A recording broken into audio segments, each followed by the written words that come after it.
ഇന്ന് നമ്മൾ ചക്കയും പരിപ്പും ചേർത്തിട്ട് ഒരു അടിപൊളി പായസമാണ് ഉണ്ടാക്കുന്നത്. പരിപ്പ് നമ്മൾ സാധാരണ കറി വെക്കണ പരിപ്പ്, പിന്നെ ചക്ക, പഴുത്ത ചക്കയും ഇത്രയും ചേർത്തിട്ട് ഒരു വെറൈറ്റി ആയിട്ടുള്ളൊരു പായസമാണ്. എല്ലാവർക്കും ഇഷ്ടാവും. ഇപ്പോൾ ചക്കയുടെ സീസണും കൂടിയാണല്ലോ. എല്ലാവരും ഒന്ന് ട്രൈ ചെയ്ത് നോക്കണം.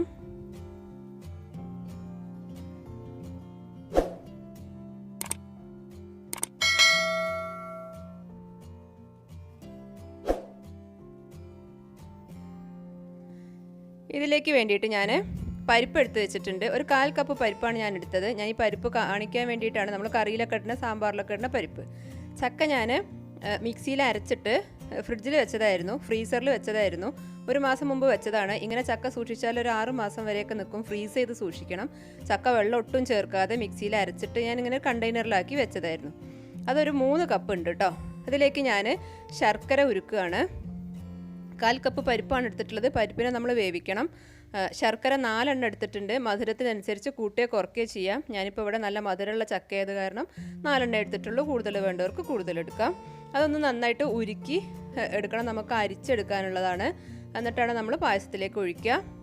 അപ്പോൾ നന്നായിട്ട് ശർക്കര തിളച്ച് വന്നിട്ടുണ്ട്. സെയിം ടൈം നമ്മൾ ഇപ്പുറത്തെ അടുപ്പിൽ പരിപ്പ് വേവിക്കാനും വെച്ചിട്ടുണ്ട്. പരിപ്പ് വെന്ത് നന്നായിട്ട് കുഴഞ്ഞ് വരണം. നല്ല നെയ്യ് പോലെ ആയിട്ട് വരണം. അതുവരെ പരിപ്പ് വേവിക്കണം. ഇനി നമ്മൾ തേങ്ങാപ്പാൽ എടുക്കാൻ പോവുകയാണ്. ഒരു തേങ്ങയുടെ പകുതി മതി ഇതിലേക്ക്, കൂടുതൽ വേണ്ട. അതിലേക്ക് ഞാൻ 3 ഏലക്കായ ഇട്ട് കൊടുക്കുന്നുണ്ട്. തേങ്ങാപ്പാൽ എടുക്കുമ്പോൾ മിക്സിയിലിട്ടിട്ട് തന്നെ അത് അരച്ച് കഴിഞ്ഞാൽ പിന്നെ അത് പായസത്തിൽ കടിക്കുന്ന ഒരു പ്രശ്നം വരില്ല. 1-ാം പാലും 2-ാം പാലും മാത്രം മതി കേട്ടോ നമുക്ക്. ഈ പാത്രം അടുപ്പിൽ വെച്ചിട്ടുണ്ട്. നെയ്യ് ഒഴിച്ച് കൊടുത്തു. നെയ്യ് ഒഴിക്കണം എന്നൊരു നിർബന്ധവും ഇല്ല. ഞാൻ ഈ പാത്രത്തിൽ അടിക്ക് പിടിക്കണ്ടെന്ന് വിചാരിച്ചിട്ട് ഒരു 2 ടീസ്പൂൺ നെയ്യ് ഒഴിച്ചിട്ടുണ്ട്. നിർബന്ധമൊന്നുമില്ല, ഇല്ലെങ്കിൽ ഒഴിക്കണ്ട. ജസ്റ്റ് അതൊന്ന് ചുറ്റിച്ച് കൊടുക്കുക. കാരണം ഫ്രീസ് ചെയ്ത ചക്കയായത് കാരണം അടിക്ക് പിടിക്കുമെന്നൊരു പേടി. അപ്പോൾ ചക്ക അതിലേക്ക് ഇട്ട് കൊടുത്തു. നല്ല പേസ്റ്റായിട്ട് അരച്ചിട്ടുള്ള ചക്കയാണ്. അത് നന്നായിട്ടൊന്ന് ഇളക്കി കൊടുക്കുക. ഫ്രീസറിൽ നിന്ന് എടുത്തതായത് കാരണം എന്തായാലും ചെറിയൊരു തണുപ്പുണ്ട്. കുറച്ച് മുമ്പേ എടുത്ത് വെച്ചിട്ടുണ്ട്, എന്നാൽ പോലും ചെറിയൊരു തണുപ്പുണ്ട്. മാത്രമല്ല വേവിച്ചിട്ടുമില്ലല്ലോ ചക്ക. അപ്പോൾ അതൊന്നും ഇങ്ങോട്ട് വെന്ത് വരണം. അത്യാവശ്യം നന്നായിട്ടൊന്ന് വെന്ത് വരട്ടെ, നന്നായിട്ട് തിളച്ച് വരട്ടെ.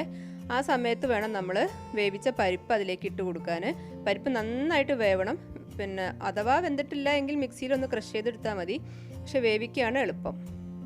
അപ്പോൾ ഇതാ കണ്ടോ, ഇതാണ് പരിപ്പ്. 1/4 കപ്പ് പരിപ്പ് വേവിച്ചെടുത്തതാണ്. നന്നായിട്ട് വെന്തിട്ടുണ്ട്. നിങ്ങൾക്ക് കണ്ടാൽ തന്നെ മനസ്സിലാവും. ഇടയ്ക്ക് 1-2 എണ്ണമൊക്കെ കിടക്കും, വേവാതെ കിടക്കുന്നുണ്ടാവും. അത് പിന്നെ പായസത്തിനൊരു ടേസ്റ്റ് ആണല്ലോ, ഇടയ്ക്ക് ഒന്ന് കടിക്കുന്നത്. അങ്ങനെ ഇരുന്നോട്ടെ. പക്ഷെ അത്യാവശ്യം നന്നായിട്ട് വേവണം, വെന്ത് കുഴഞ്ഞു പോകണം. അങ്ങനെ ആ പരുവത്തിലാണ് നമ്മൾ ചക്കയിലേക്ക് ഇതിട്ട് കൊടുക്കുന്നത്. പരിപ്പ് ഇട്ട് കൊടുക്കുന്നതിന് മുമ്പ് ചക്ക അത്യാവശ്യം നന്നായിട്ടൊന്ന് വെന്തിരിക്കണം. മീൻസ് ഒന്ന് തിളച്ചാൽ മതി, കാരണം നമ്മൾ അരച്ചിട്ടുള്ളതാണല്ലോ. അപ്പോൾ പിന്നെ ഒന്ന് തിളച്ചാൽ തന്നെ അത് വേവും. ഇതിലേക്ക് നമ്മൾ രണ്ടും കൂടി തിളച്ച് മിക്സായി കഴിയുമ്പോൾ നമ്മളതിലേക്ക് ശർക്കര ഉരുക്കിയത് ഒഴിച്ചു കൊടുക്കുകയാണ്. അരിപ്പയിലൂടെ എന്തെങ്കിലും അഴുക്കൊക്കെ ഉണ്ടെങ്കിൽ അതൊക്കെ കളഞ്ഞ്, കല്ലൊക്കെ കളഞ്ഞിട്ട് വേണം ഒഴിച്ചു കൊടുക്കാൻ. ഇനി ഇത് നന്നായിട്ടൊന്ന് മിക്സ് ചെയ്യണം. കൂടുതൽ പണിയൊന്നുമില്ല, കാരണം ചക്ക മിക്സിയിൽ അരച്ചതാണ്, പരിപ്പ് കുക്കറിൽ വേവിച്ചതുമാണ്. ഇനി ഇതെല്ലാം കൂടി ഒന്ന് മിക്സ് ചെയ്തെടുക്കുക. എന്നിട്ട് ജോത്രേ ഉള്ളൂ. 5 മിനിറ്റ് കൊണ്ട് തന്നെ പണി കഴിയും. ചക്ക ഞാൻ എല്ലാ പ്രാവശ്യവും വരട്ടിയിട്ട് സൂക്ഷിക്കാറുണ്ട്. അതുപോലെ തന്നെ ഇങ്ങനെ സൂക്ഷിച്ചാലും സുഖമാണ്. നമുക്ക് അടയോ പായസമോ ഒക്കെ ഉണ്ടാക്കാൻ വരട്ടിയതിനേക്കാളും സുഖം ഇങ്ങനെയാണ്. കാരണം ചക്ക വരട്ടിയെടുക്കുക എന്നുള്ളൊരു പണിയാണല്ലോ. ഇതാകുമ്പോൾ അങ്ങനെ മിക്സിയിൽ വെള്ളം ഒട്ടുമില്ലാതെ, മിക്സിയുടെ ജാറിലും ചക്കയിലൊന്നും വെള്ളമില്ലാതെ നന്നായിട്ട് അരച്ചെടുക്കുക. എന്നിട്ട് നല്ല എയർ ടൈറ്റ് കണ്ടെയ്നറിലാക്കി ഫ്രീസ് ചെയ്ത് സൂക്ഷിച്ചാൽ 6 മാസം വരെ നിൽക്കും. ഒരു കുഴപ്പം ഉണ്ടാവില്ല. ഇനി ഒരു ദിവസമൊക്കെ ഒരു 6 മണിക്കൂർ 8 മണിക്കൂറൊക്കെ കറണ്ട് പോകുമല്ലോ, അപ്പോഴും കുഴപ്പം വരില്ല. ഇതിലേക്ക് നമ്മളിപ്പോൾ 1.5 കപ്പ് 2-ാം പാലാണ് ഒഴിച്ചു കൊടുക്കുന്നത്. മെഷറിംഗ് കപ്പിന് 1.5 കപ്പാണ് കേട്ടോ. ഞാൻ ഒഴിച്ച കപ്പ് സാധാ ഒരു കപ്പാണ്. അത് മെഷറിംഗ് കപ്പ് നോക്കുമ്പോൾ 1.5 കപ്പ് ഉണ്ട്. 1.5 കപ്പ് 2-ാം പാല്. 2-ാം പാലേ എടുക്കുന്നുള്ളൂ. പിന്നെ നമുക്ക് ലാസ്റ്റ് 1-ാം പാലും കൂടി വേണം. അത്രയേ ഉള്ളൂ.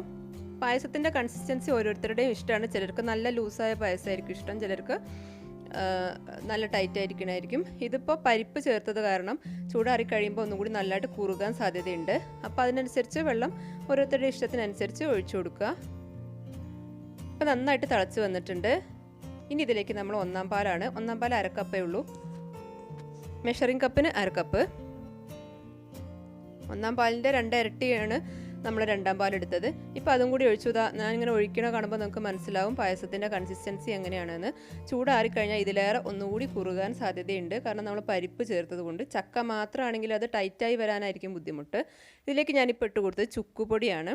ചക്ക പായസത്തിൽ എപ്പോഴും ചുക്കുപൊടി ഒരു നിർബന്ധമാണെന്നാണ് പറഞ്ഞു കേട്ടിട്ടുള്ളത്. അതൊരു ടേസ്റ്റാണ്. ചുക്ക് പൊടിച്ച് വെച്ചത് ഇവിടെ ഉണ്ടായിരുന്നതാണ്, അത് ഇട്ട് കൊടുത്തു. ചുക്കുപൊടി വാങ്ങിക്കാനും കിട്ടും. ഇതിപ്പോൾ ഞാൻ വീട്ടിൽ പൊടിച്ചതാണ്. വാങ്ങിക്കാൻ കിട്ടുന്നതായാലും കുഴപ്പമില്ല. ഏതായാലും ലാസ്റ്റ് അതൊന്ന് ഇട്ട് കൊടുക്കുക. അത് കുറച്ച് ചൂടുവെള്ളത്തിലൊക്കെ കലക്കി ഒഴിക്കുകയാണെങ്കിൽ കുറച്ചും കൂടി എളുപ്പമായിരിക്കും കേട്ടോ അലിഞ്ഞ് ചേരാൻ. ഞാനിപ്പോൾ അങ്ങനെ ഇട്ട് കൊടുക്കുക ചെയ്തത്. എന്നിട്ട് ചെറുതായി തിള വരുമ്പോൾ ഓഫ് ചെയ്യുക. ഇനി ഇതിലേക്ക് നമ്മൾ തേങ്ങാക്കൊത്ത് നെയ്യിൽ വറുത്തിട്ട് കൊടുക്കണം. അണ്ടിപ്പരിപ്പ് മുന്തിരിയൊക്കെ ആണെങ്കിൽ അങ്ങനെയായാലും കുഴപ്പമില്ല. ഞാൻ പിന്നെ നമ്മളെ വീട്ടിലുള്ള സംഭവങ്ങൾ വെച്ചിട്ടുള്ള ഒരു പായസമാണല്ലോ, അപ്പോൾ അതുകൊണ്ട് ഞാൻ തേങ്ങാക്കൊത്താണ് ഇട്ട് കൊടുക്കുന്നത്. ഏതായാലും കുഴപ്പമില്ല. ഇപ്പോൾ സെർവ് ചെയ്തിട്ടുണ്ട് ഞാൻ. ഇനി അതിലേക്ക് ഞാൻ വറുത്ത് ഇട്ട് കൊടുക്കുകയാണ്. തേങ്ങാക്കൊത്താവുമ്പോൾ ആ നെയ്യിനൊരു പ്രത്യേക സ്മെല്ലാണ്. തേങ്ങ വറുത്തിരിക്കുന്ന ആ നെയ്യിന് നല്ല സ്മെല്ലാണല്ലോ. അപ്പോൾ തേങ്ങാക്കൊത്ത് ആണ് എനിക്ക് കൂടുതൽ ഇഷ്ടമായിട്ട് തോന്നിയത്. നിങ്ങളുടെ ഇഷ്ടം പോലെ ചെയ്യാം. ഇപ്പം നല്ല അടിപൊളി പായസം റെഡിയായി. മഴക്കാലമൊക്കെയാണ്. വൈകുന്നേരങ്ങളിലൊക്കെ കുട്ടികൾക്കൊക്കെ പായസം വേണം എന്നൊക്കെ പറയുമ്പോൾ പെട്ടെന്ന് ഉണ്ടാക്കാൻ പറ്റിയൊരു ഐറ്റമാണ്. മാത്രമല്ല ചക്ക ഇഷ്ടം പോലെ ഉണ്ട്. കേട് വരുത്തി കളയാതെ എന്ത് ചെയ്യുക, അരച്ചിട്ട് ഫ്രീസറിൽ സൂക്ഷിക്കുക. വീഡിയോ ഇഷ്ടമായാൽ ചാനൽ ഒന്ന് സബ്സ്ക്രൈബ് ചെയ്യുക. താങ്ക്